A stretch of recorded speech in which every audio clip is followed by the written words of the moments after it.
정봉주의 정치쇼 4부 순서 들어가겠습니다. 아기다리 고기다리 전 작가. 안녕하세요. 예, 전혁 작가님. 예.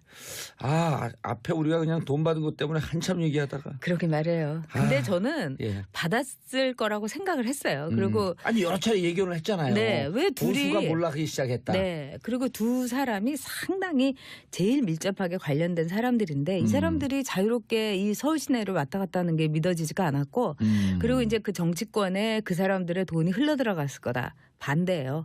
친박들이 아마 그 3인방한테 용돈 쥐어가면서 상납을 했을 거예요. 국정원처럼. 저는 그렇게 봐요. 야. 네.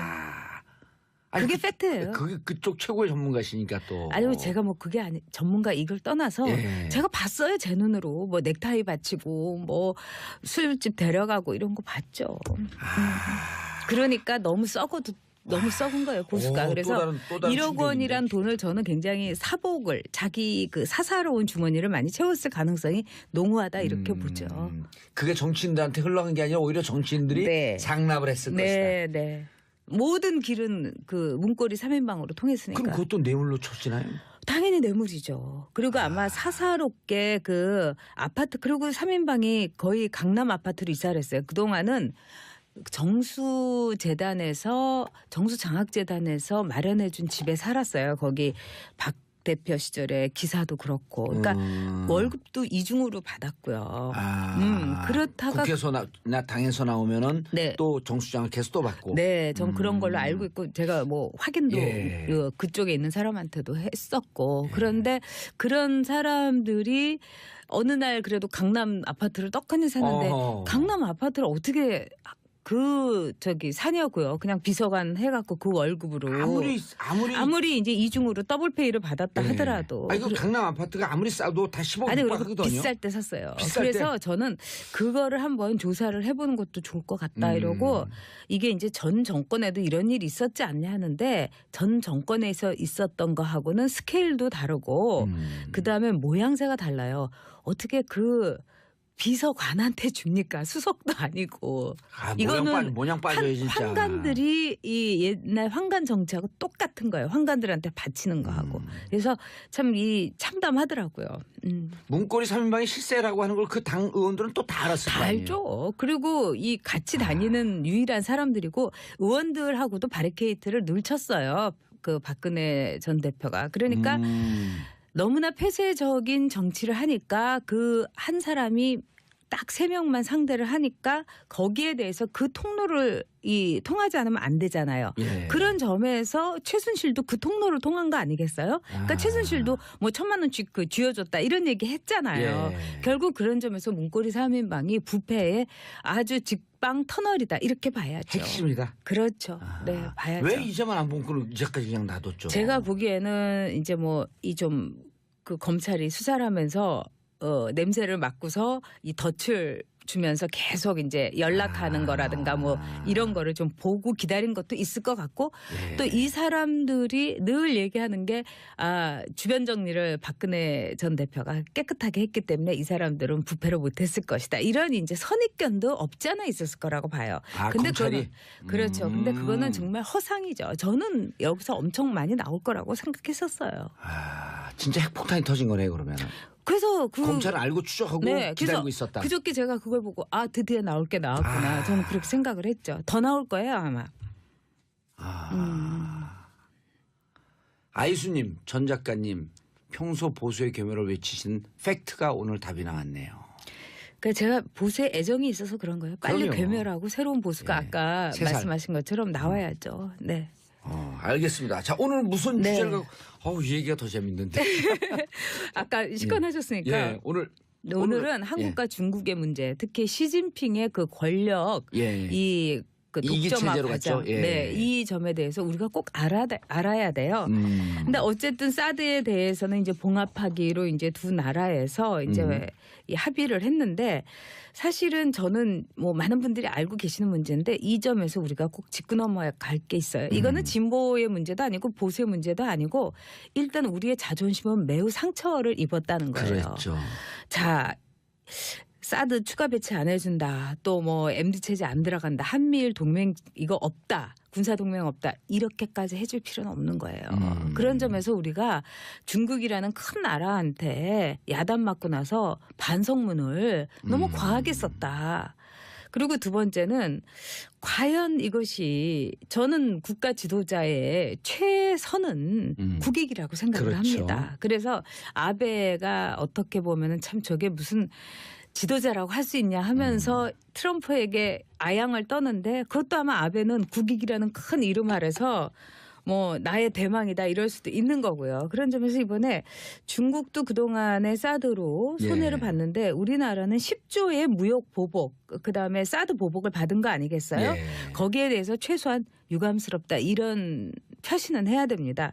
그래서 결론적으로 이들이 이제 목표로 하는 거는 한국을 말하자면 동북아에서 한미일 이 체제로 해가지고 그 중국의 영향력에서 한국이 벗어나는 걸 원치 않기 때문에 이번에 이제 이 마무리를 했다고 볼 수 있어요. 근데 저는 두 가지를 우리가 기억했으면 좋겠습니다.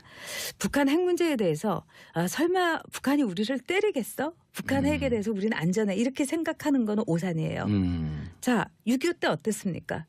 남침을 해서 우리 동족에게 총뿌리를 겨눈 거예요. 그거 잊어서는 안 되고 두 번째 중국에 대해서도 중국이 6.25 때 참전을 했어요. 그러면 중국에 있어서 혈맹은 북한이라는 거. 이걸 잊지 말고 저는 이제는 정말 이 북핵 문제와 더불어서 북한도 민족이 아니라 저는 참 이 말을 하기가 가슴이 아파요. 저희 아버지 생각을 하면은. 그리고 저도 이북 여자의 그 기질이 있어요. 저희 아버지가 말씀하셨던. 그리고 저희 아버지 돌아가시는 날까지 금강산 보고 싶어 하셨고 평양에 그제 가보고 싶어 하셨고. 이북 출신이신가 보죠. 네네네. 그런데 이제 우리는 북한을 그냥 한 나라로 봐야 될 것 같아요. 그래야지 우리 대한민국이 안전하다.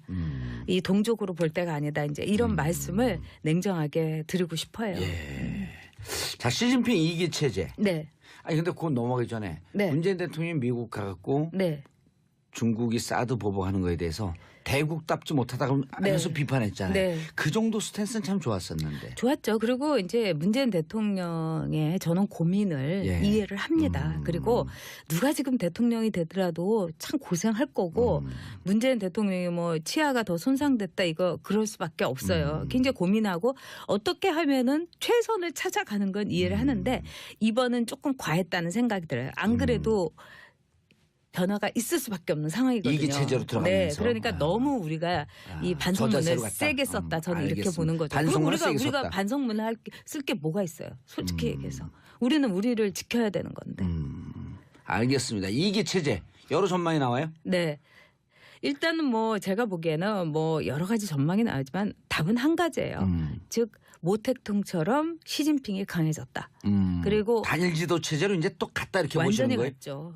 그리고 이제 이 덩샤오핑은 이 모택동의 그 말기에 그 독재의 폐해를 보면서 이래서는 안 된다. 그래서 후기의 지도자를 양성하고 또 다음은 누가 다음 주석이 되느냐. 이 모든 거를 이 정상적인 범주 아래서 우리가 권력 관계를 이루자 이렇게 굉장히 합리적인 안을 내놓고 그렇죠. 집단 지도 체제로 또 가면서 그렇죠. 그렇게 했는데 이거를 이제 시진핑이 완전히 이제 무너뜨린 거죠.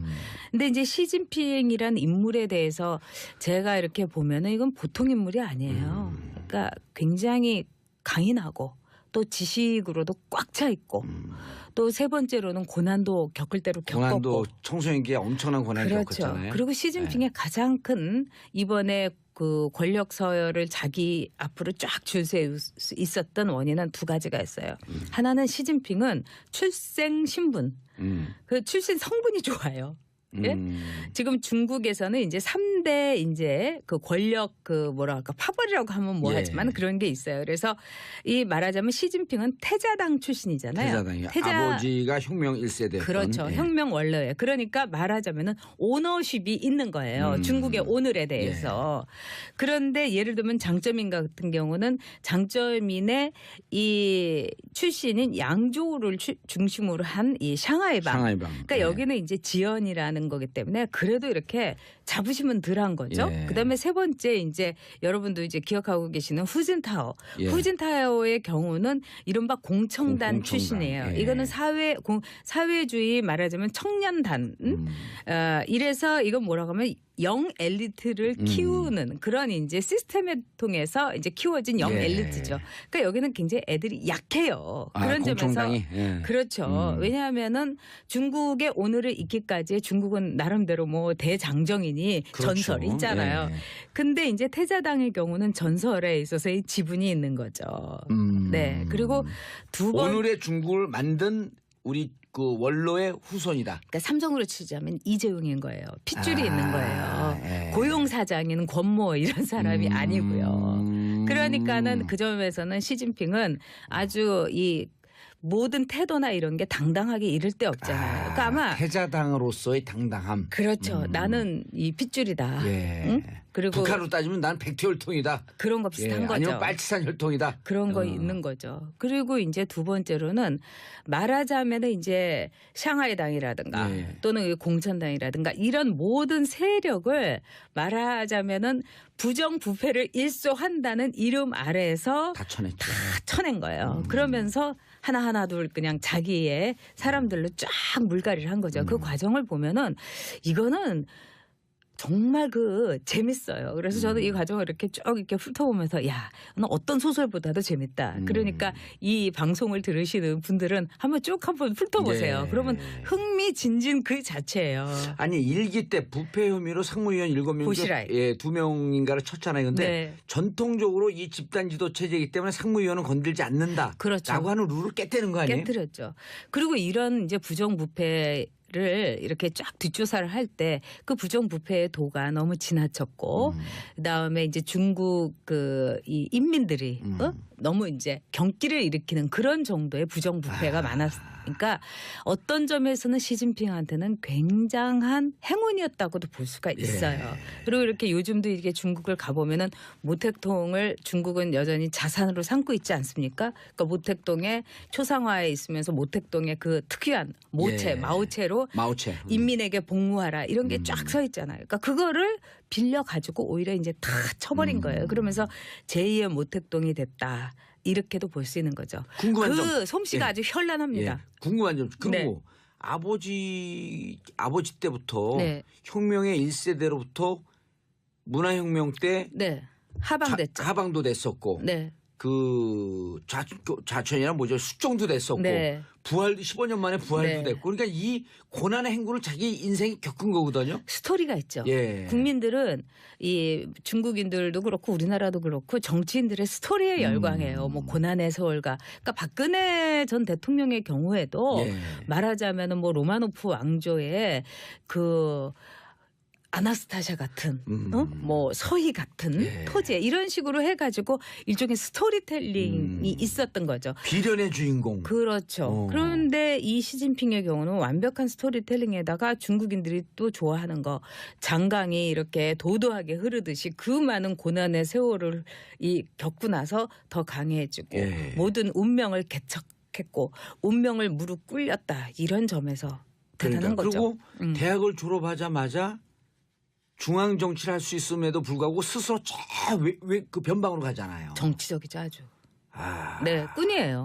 그렇지만은 저는 시진핑의 이제 어록이라든가 이런 거를 이제 굉장히 많이 봤어요. 물론 제가 이렇게 마음에 들지는 않습니다. 우리나라에 대한 아주 고압적인 이런 것도 있었고 그렇긴 한데 그럼에도 불구하고 굉장히 공부를 많이 한 사람이에요. 많이 했더라고요. 독서 강의더라고요. 여기도. 독서 강의고 시진핑이 이제 글을 읽으면은 그 유려함이라든가 그 광대한 지식. 근데 많이 아는 지도자는 굉장히 두려운 지도자예요. 우리도 정신 똑바로 차려야 돼요. 중국 사람들은 이제 씨따따 해갖고 친근하게 이제 그 시진핑 아저씨라 그러는데 서양에 이제 저도 이게 궁금해서 질문하는 건데 서양의 탐사 보도 전문가들이 아주 청렴함과 부패와의 전쟁을 강조하는데 시진핑이 해외로 빼돌린 부정축제한 돈이 있을 것이다라고 하는 걸 갖고 추적하는 팀들이 있다는데 그거에 대해서 어떻게 생각하세요? 제가 보기에는 이제 시진핑이 이번에 중국몽, 중국어몽이라서 중국에 좋습니다. 뭐든지 잘해요. 우리 봉도사 어린이는. 근데 이제 그 중국몽이라는 거를 보면 이제 중국을 미국을 이제 찜쪄 먹는 나라로 그렇죠. 경제 강국으로 만들겠다. 2050년까지. 그렇죠. 그래서 무디스는 이 독재 국가라는 거는 굉장히 결정 과정이 빠르지 않습니까? 예. 한 사람만 결정하면 그럼요. 되니까. 그렇기 때문에 중국 경제가 발전할 거다. 이렇게 봤어요. 근데 예. 이제 앞서 말씀한 대로 이 시진핑의 경제 문제에 대해서 굉장히 그 갸우뚱하는 사람도 있어요. 지금 중국은 경기가 살아나고 있고 이 주식 시장도 좋아지고는 있어요. 그런데 이제 피터 나바로라고 트럼프 대통령이 백악관 이제 무슨 저기 경제 문제 예. 이 무역 문제 이 위원장으로 임명한 사람이 있는데 이 사람 원래 학자예요. 근데 이 사람은 주구장창 뭐라고 했냐면 중국의 통계는 다 거짓말이다. 응? 그러니까 중국이 이제 뭐 이 기업의 그 회계도 재무제표도 이렇게 내놓으면 뭐 예를 들면 모든 수치는 너무너무 좋은데 말하자면 그건 믿을 수가 없다 이거예요. 아, 개연성 있는 얘기네요. 있는 얘기죠. 그리고 이제까지 보면은 사회주의 국가에 이제 이 말하자면 증시라든가 또는 뭐 국가의 경제 상황을 얘기하는데 북한이 그렇지 않습니까? 그 북한 통계를 믿는 사람이 어디 있어요? 근데 중국도 상당한 분식이나 조작이 가능하다. 그래서 피터 나바로 같은 거는 중국의 수치를 믿지 말라 이런 말까지 해요. 피터 나바로. 네. 예. 근데 피터 나바로뿐만이 아니라 또 사실은 중국의 몇몇 양심적인 정치인들조차도 이런 얘기를 해요. 그러면서 숫자를 믿지 말고 세 가지를 봐라. 진짜 중국 경제가 살아나고 있는가를 보려면은 예. 전력 소비량, 그다음에 철도 화물 운송량, 예. 그다음에 은행에서 돈을 꾸는 융자량 이걸 대출량. 보면은 아하. 이게 예. 더 정확하지 무슨 통계 이런 거 보면 안 된다 이렇게 보죠. 예. 그래서 이제 과연 시진핑 체제에 의해 중국 경제를 막 살렸다 이러지만 진짜 중국의 꿈이 이루어지고 있는 과정인가 이런 건 의심해야 된다 이렇게 보죠. 근데 정봉주의 정치쇼 4부 순서 들어가겠습니다. 아기다리 고기다리 전 작가. 안녕하세요. 예, 전혁 작가님. 예. 앞에 우리가 그냥 돈 받은 것 때문에 한참 얘기하다가. 그러게 말해요. 근데 저는 예. 받았을 거라고 생각을 했어요. 그리고 아니 여러 차례 얘기를 했잖아요. 네, 왜 둘이 보수가 몰락하기 시작했다. 네, 그리고 두 사람이 상당히 제일 밀접하게 관련된 사람들인데 이 사람들이 자유롭게 이 서울 시내를 왔다 갔다 하는 게 믿어지지가 않았고 그리고 이제 그 정치권에 그 사람들의 돈이 흘러들어갔을 거다. 반대예요. 친박들이 아마 그 3인방한테 용돈 주야하면서 상납을 했을 거예요. 국정원처럼. 저는 그렇게 봐요. 야. 네. 아니, 그게 팩트예요. 그게 그쪽 최고의 전문가시니까 또. 아니요, 제가 뭐 그게 아니 전문가 이걸 떠나서 예. 제가 봤어요, 제 눈으로. 뭐 넥타이 바치고 뭐 술집 데려가고 이런 거 봤죠. 그러니까 너무 썩은 거예요, 보수가. 그래서 또 다른 1억 원 아주 직방 터널이다 이렇게 봐야죠. 핵심이다. 그렇죠. 네, 봐야죠. 왜 이제만 안 본거는 이제까지 그냥 놔뒀죠? 제가 보기에는 이제 뭐 이 좀 그 검찰이 수사를 하면서 냄새를 맡고서 이 덫을 주면서 계속 이제 연락하는 거라든가 뭐 이런 거를 좀 보고 기다린 것도 있을 것 같고 예. 또 이 사람들이 늘 얘기하는 게 주변 정리를 박근혜 전 대표가 깨끗하게 했기 때문에 이 사람들은 부패를 못했을 것이다. 이런 이제 선입견도 없지 않아 있었을 거라고 봐요. 근데 검찰이? 그렇죠. 근데 그거는 정말 허상이죠. 저는 여기서 엄청 많이 나올 거라고 생각했었어요. 진짜 핵폭탄이 터진 거네 그러면. 그래서 검찰은 알고 추적하고 기다리고 있었다. 그저께 제가 그걸 보고 드디어 나올 게 나왔구나. 저는 그렇게 생각을 했죠. 더 나올 거예요 아마. 아이수님, 전 작가님 평소 보수의 겸허를 외치신 팩트가 오늘 답이 나왔네요. 그러니까 제가 보수에 애정이 있어서 그런 거예요. 빨리 그럼요. 괴멸하고 새로운 보수가 예. 아까 세 살. 말씀하신 것처럼 나와야죠. 네. 알겠습니다. 자, 오늘 무슨 네. 주제를 갖고 이 얘기가 더 재밌는데. 아까 시건하셨으니까 예, 오늘은 한국과 중국의 문제, 특히 시진핑의 그 권력, 예. 이 그 이기 독점화 체제로 과정, 갔죠? 예. 네, 이 점에 대해서 우리가 꼭 알아야 돼요. 근데 어쨌든 사드에 대해서는 이제 봉합하기로 이제 두 나라에서 이제 이 합의를 했는데 사실은 저는 뭐 많은 분들이 알고 계시는 문제인데 이 점에서 우리가 꼭 짚고 넘어야 갈 게 있어요. 이거는 진보의 문제도 아니고 보수의 문제도 아니고 일단 우리의 자존심은 매우 상처를 입었다는 거예요. 그렇죠. 자, 사드 추가 배치 안 해준다. 또 뭐 MD 체제 안 들어간다. 한미일 동맹 이거 없다. 군사 동맹 없다. 이렇게까지 해줄 필요는 없는 거예요. 그런 점에서 우리가 중국이라는 큰 나라한테 야단 맞고 나서 반성문을 너무 과하게 썼다. 그리고 두 번째는 과연 이것이 저는 국가 지도자의 최선은 국익이라고 생각합니다. 이란 돈을 저는 굉장히 사복을 자기 그 사사로운 주머니를 많이 채웠을 가능성이 농후하다 이렇게 보죠. 그게 정치인들한테 흘러간 게 아니라 오히려 정치인들이 네. 장납을 했을 것이다. 네. 모든 길은 그 문고리 3인방으로 통했으니까. 그럼 그것도 뇌물로 쳐지나요? 당연히 뇌물이죠. 그리고 아마 사사롭게 그 아파트 그리고 3인방이 거의 강남 아파트로 이사를 했어요. 그동안은 정수장학재단에서 마련해 준 집에 살았어요. 거기 박 대표 시절에 기사도 그렇고. 그러니까 월급도 이중으로 받았고요.